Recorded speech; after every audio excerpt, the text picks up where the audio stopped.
You know, right, having a conversation with my dad right before he passed, and just a little tad bit of history about my father. My father was in my life. I don't know what it feels like to be fatherless uh, at all, but my father had his ways about him. Um, my dad could sing. He was a very handsome man. You know, he was liked by many women. But he had been with my mom since my mom was 13 years old. And I want to say they got married when she turned 18, but they had my oldest sister at 16.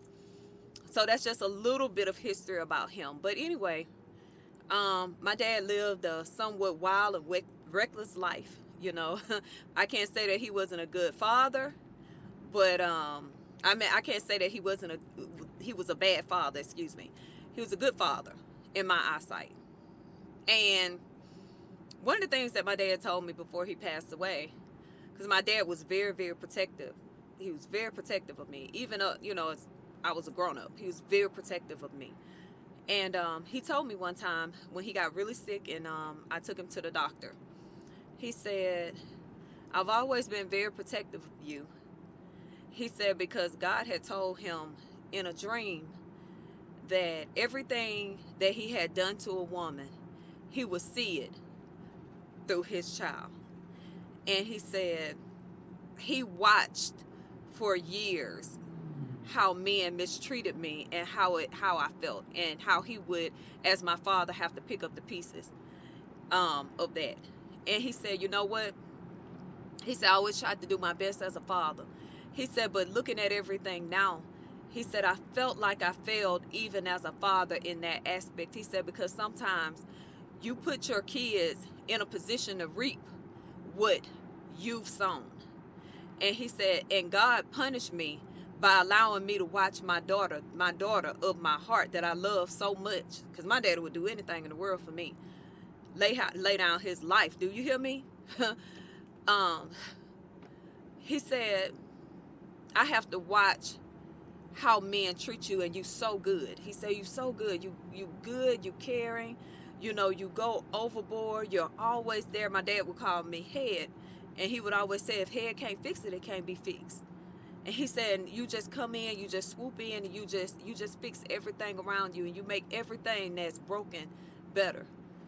And he said, I had to watch all of the hurt, all of the men mistreat you. And he said, and I had to look at myself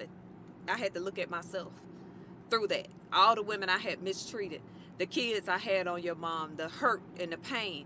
He said, and a lot of men don't understand that you are not being a good father just because you treat your kids good. He said, treating their mom good and not engaging in that type of behavior, disrespectful behavior, is what make you a good father as well. Not just what you do to the mom. He said, because I watched that, and as a father, I hurt. And he said, there's nothing I could do but pray and try to protect you from it. He said, but God showed me that. So I just wanted to share that with somebody. Like, as a father, as a mother, sometimes, you know, we thinking that we out here just doing what it is that we want to do with our life, and nobody's going to pay the price for it. You know what I'm saying? But somebody going to pay the price. You going to reap what you sow. Some type of way, you going to reap what you sow. You know? And that was his thing. He always felt like he reaped what he sowed by watching everything that his daughter, me, my older sister, or whatever, had gone through with men. You know? So that's just my thing, y'all. All right.